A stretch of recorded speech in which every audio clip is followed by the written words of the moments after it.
muy lejos.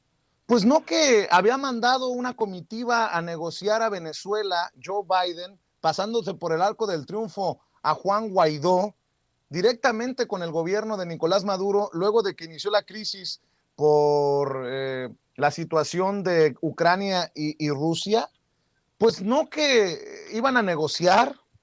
Carambas, hombre, creo que son patrañas. Es más, aquí está la hipocresía de Jorge Ramos.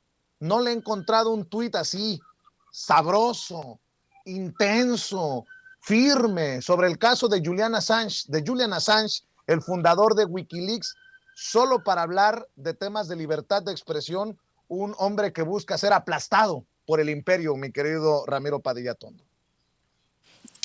Pues fíjate que viendo esta circunstancia, como bien dice Manuel, vamos a entender cómo funcionan las cosas, desde dónde viene y por qué. O sea, siempre lo digo, quién lo dice, por qué lo dice y desde dónde lo dice, ¿no? ¿Quién lo dice? Jorge Ramos. ¿Por qué lo dice? Porque es una persona totalmente derecha. ¿Desde dónde lo dice? Pues lo dice desde Miami, la cuna de la ultraderecha. Obviamente, Jorge Ramos hace mucho tiempo perdió esa idea de periodista combativo, porque hay que recordar que la época de oro de Jorge Ramos fue en los 90 a la caída de la cortina de hierro, ¿no? Entonces, obviamente pensaron que el mundo se había convertido en un mundo unipolar, y con esa narrativa trabajaron muchos, como también otra persona, Andrés Oppenheimer, que por cierto escribió La hora final de Castro, que ha sido la obra más larga de la historia, porque cuando él anunció la hora final de Castro, pues duró otros veintitantos años, hasta la muerte del comandante Fidel. Ahora, ¿quién se arroba el título de decir que es dictador y que no es dictador? Esa es una pregunta. Si obviamente si estudiaran un poquito la historia de Cuba, se sorprenderían de saber que el Partido Comunista en Cuba no es un partido electoral. Entonces el Partido Comunista en Cuba tiene prohibido participar en elecciones. Entonces la legitimidad de Díaz Canel viene precisamente de que lo eligió el pueblo, no lo eligió el Partido Comunista. Entonces, siempre la narrativa norteamericana, que es tan sencilla, porque es una narrativa que tiene que ver con la que tiene que ver con la que tiene que ver con la idea esta que se tiene de los trabajos que se hacen ideológicos, sobre todo en la gusanera de Miami, como le dice, ¿no? Que es plantear que son muy malos los sistemas en Venezuela y en Cuba, pero no dicen que Estados Unidos los tiene cagados a sanciones.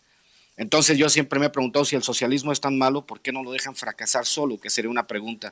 En otro sentido, el caso de Jorge Ramos y esta narrativa que ha trabajado, porque siempre le preguntamos por qué no fue y le cayó a Iván Duque, le cayó a Lenín Moreno, no, o sea, a los de derecha no los toca ni con el pétalo de una rosa, pero sí va e insulta a Maduro en Venezuela, y Maduro le dice: a ti, tú tendrías que estar aquí te podríamos arrestar por lo que estás haciendo, pero por respeto no lo hacemos. O cuando va a Cuba y le pregunta a Raúl Castro por todos los prisioneros políticos, y Raúl Castro con la mano en la cintura le dice: ok, denme los nombres y los libero en este momento. O sea, obviamente siempre hay esta circunstancia del trabajo ideológico que se ha mantenido a través de todas estas décadas, de mentir por convivir, y sobre todo porque es una cuestión de mercado.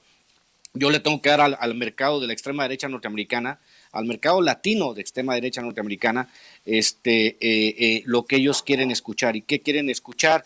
Dictadura, que Estados Unidos es la mayor democracia, que Estados Unidos es totalmente inocente, como si no hubieran promovido decenas de golpes de Estado en Latinoamérica, como si gracias a ellos los norteamericanos no hubiesen creado esta historia de las repúblicas bananeras, como si no hubieran sacado a patadas a Jacobo Arbenz, por ejemplo, en Guatemala, por intentar proveer a sus propios connacionales de tierras de cultivo, y eso no beneficiaba a las grandes corporaciones en Estados Unidos. Y como es una larga data, pero obviamente esa parte de la historia siempre se obvia. Por eso, como digo yo, para cerrar este segmento, mi querido Vicente, más Chomsky y menos Krause.